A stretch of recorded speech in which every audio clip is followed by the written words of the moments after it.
The sun beat down upon the endless plains of Texas, its golden light glinting off barbed wire and distant tin roofs.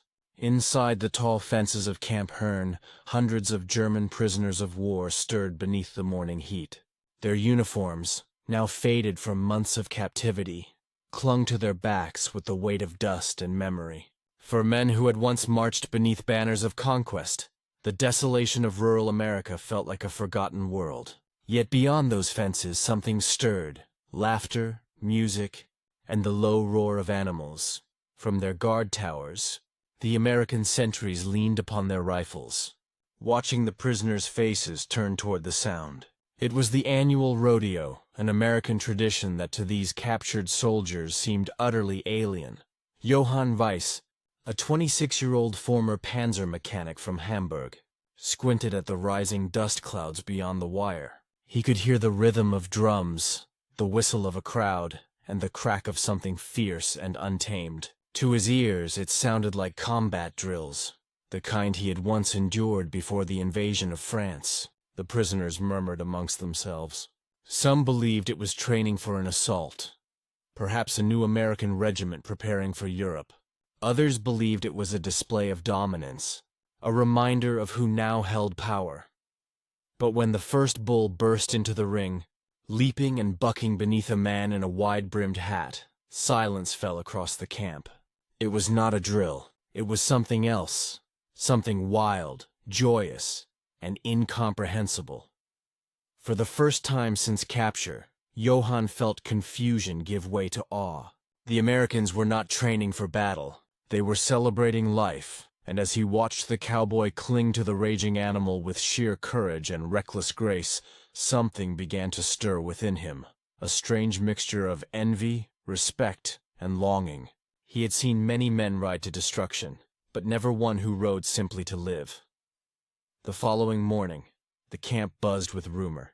Some prisoners spoke of what they had seen with disbelief. Others mocked it as barbaric entertainment, but for Johann, the sight had left an indelible mark. The raw energy of that rodeo, its chaos, its laughter, its defiance, had unsettled something deep inside him. He could not reconcile the image of the confident American rider with the enemy he had been taught to despise. In Germany, propaganda had painted the United States as a nation of mechanical giants, faceless and soulless in their pursuit of dominance. Yet what he had witnessed beyond the fence was profoundly human. Men risking their lives not for victory, but for sport, pride, and the sheer thrill of endurance. That night, as the crickets sang through the still Texas air, Johann found himself awake beneath the stars. Around him, the camp slept in uneasy silence. Somewhere beyond the wire, faint music drifted from the rodeo grounds, an echo of laughter and applause carried by the wind. He realized, then, that the war had done something to all of them. It had caged their humanity. The Americans, though their country was far from the front lines, seemed to remember something he had forgotten: the joy of living without fear. In that moment, the rodeo was no longer just a spectacle. It became a symbol of freedom, resilience, and a world that might still exist beyond the ruins of Europe. During the height of the Second World War, the United States faced an unexpected problem. As Allied forces advanced across North Africa and Europe, tens of thousands of captured German soldiers needed to be housed, fed, and guarded. The Geneva Convention demanded humane treatment, and so the American government constructed over 500 prisoner-of-war camps across the nation. Camp Hearne, located in central Texas, was one of the largest. Surrounded by miles of farmland and guarded by barbed wire and wooden towers, it held over 4,000 German soldiers by 1944. Many were not hardened ideologues, but young men swept into service by the tides of war, mechanics, clerks, drivers, and engineers who had once believed their service would bring honor to their homeland. For the townsfolk of Hearne, the arrival of the prisoners was both unsettling and fascinating. Farmers watched the Germans march past in their worn uniforms, while local children whispered stories of spies and enemy officers hidden among them. Yet as months passed, A strange coexistence began to form. Under the Geneva Convention, prisoners were allowed to work, provided their labor did not directly support the war effort. The Texans soon discovered that the Germans were skilled craftsmen, capable of repairing engines, building furniture, and even constructing theater stages within the camp. In return, they received small wages that could be spent at the camp canteen, on cigarettes, fruit, or simple luxuries like postcards and coffee. The local community slowly warmed to their presence. Guards found that most prisoners were well behaved, and many spoke enough English to converse. Occasionally, American families driving past the camp would wave, and the prisoners, after initial hesitation, would wave back. By 1945, the war in Europe was drawing to its end. News of defeat reached the camp in fragments, smuggled through letters or whispered by newly arrived captives.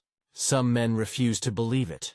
Others accepted it with quiet resignation. When the town prepared for its annual rodeo, a celebration of harvest, heritage, and Texas pride, the idea arose among local officials to allow the prisoners to watch. It would be, they said, a gesture of goodwill, a display of American spirit. For the German soldiers who had known only order, discipline, and hierarchy, the rodeo was unlike anything they had ever seen. It was a world of dust and motion, of courage and laughter, a living expression of freedom in its most chaotic form. Life within Camp Hearne followed a steady rhythm. Each morning began with roll call, followed by work assignments. Some prisoners were sent to nearby farms to harvest cotton or repair equipment. Others remained inside the camp, tending to kitchens, workshops, or the small theater they had built from scrap wood. Johann was among the mechanics. He spent long hours in the camp's repair shed, oiling engines and fixing generators under the watchful eye of Sergeant Miller, a Texan with sunburned skin and a quiet, measured voice. At first, their exchanges were limited to orders and nods, but over time, a sort of mutual respect grew between them. One afternoon, as Johann tightened a bolt on a rusted tractor, Miller leaned against the doorway and said, "You ever been to a rodeo, son?" Johann paused, unsure if he had heard correctly. "A rodeo?" Miller smiled faintly. "Reckon you will tomorrow. Whole town's putting it on. Maybe we'll let you boys have a look from the fence." True to his word, the next day the prisoners were gathered along the perimeter, their eyes fixed on the open field beyond. The rodeo grounds were alive with movement. Children clutching balloons, women in wide skirts, men in checkered shirts and broad hats. Horses snorted, bulls pawed at the earth, and the air trembled with anticipation. As the event began, Johann stood beside his friend Karl, a former artilleryman from Dresden. The first rider burst into the arena, gripping a thrashing bull that kicked and twisted beneath him. The crowd erupted in cheers. Johann's pulse quickened. He had seen men face tanks with less courage. "What is this?" Karl muttered. "Are they training for something?" Johann shook his head slowly. "No, it is something else."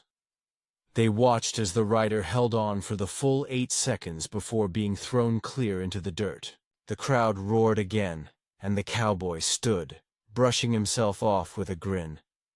It was absurd, dangerous, and magnificent. As the day went on, laughter rippled through the crowd. A clown darted between bulls, drawing cheers with each close escape. Musicians played folk tunes that rose above the dust, mingling with the smell of fried dough and barbecue smoke. For the prisoners, it was a vision of another world, a world not consumed by fear or ideology, but by celebration and simple courage. That evening, when they returned to the camp, Johann could not shake the image. He replayed it in his mind, the crowd's unity, the fearless riders, the wild spirit of it all. It was unlike the parades of the Reich, which demanded obedience and silence. The Americans' display demanded nothing but heart. In the days that followed, the memory spread through the camp like a quiet infection. The men began to talk differently, to wonder about life beyond the war. Some even tried to mimic the riders, tying ropes to barrels and laughing as they stumbled and fell. It was as though a window had opened in their minds, letting in a breeze from a world untouched by totalitarian order. Johann found himself looking at his American guards with new eyes. They were not symbols of defeat anymore, but living proof that freedom could be loud, messy, and alive. By mid-1945, the war was over. The world stood in ruins, but Texas remained unchanged beneath its endless sky. The rodeo returned once more that year, and again, the prisoners were permitted to watch.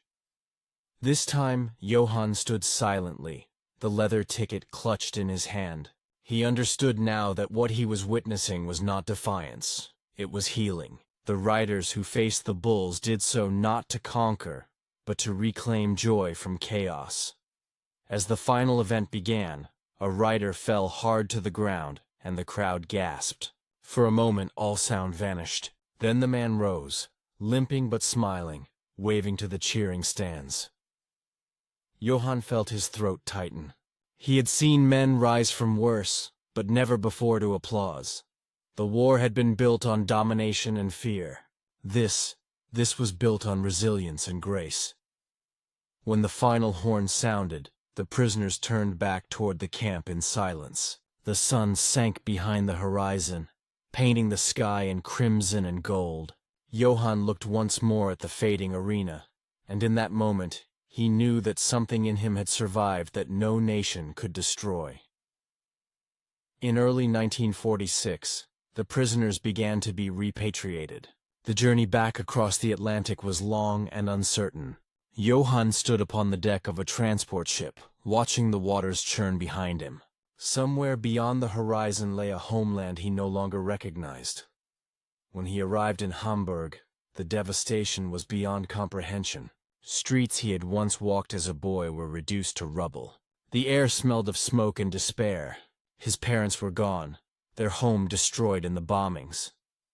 For months, Johann wandered among the ruins, searching for work, for purpose, for any trace of the life he had lost. Yet amid the desolation, he carried that single piece of leather from Texas, a reminder of another world, another way of being. One evening, while working to repair a broken generator in a factory, he found himself speaking to a group of younger men about his time in captivity. They listened in silence as he described the rodeo, the thunder of hooves, the laughter, the defiance of fear. "What was it like?" one of them asked. Johann smiled faintly. "It was freedom," he said. "Freedom does not always wear a uniform. Sometimes it rides a bull." His words lingered in the air, simple yet profound. Slowly, he began to rebuild.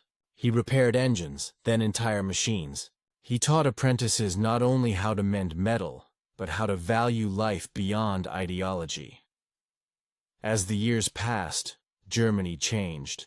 The new generation grew up without the burden of flags and slogans, yearning instead for dignity and renewal. Johann watched them, and saw in their eyes the same spark he had witnessed that day in Texas. The courage to rise, to rebuild, to live. The rodeo ticket, worn and cracked, remained in his wallet until his final days. In the story of war, humanity often hides behind uniforms and fences, yet within those boundaries, the human spirit persists, yearning to connect, to understand, to live. When German prisoners of war first saw a Texas rodeo, they thought it was military training. But what they truly witnessed was freedom in motion, the defiance of despair, the dance of courage and laughter upon the open plains. For Johann Weiss and countless others, that moment transcended the war itself. It became a memory of hope, a glimpse into a world where strength was not used to dominate, but to endure. The rodeo, wild and reckless, spoke to something ancient within every man, the will to rise again, no matter how many times he falls. And perhaps that is the final lesson of those days behind wire, that even in captivity, one can be free, if only in the heart. As the Texas sun set upon the camp for the last time, the wind carried with it the distant echo of applause, a reminder that the human spirit, like the cowboy upon his bull, was never meant to stay down for long.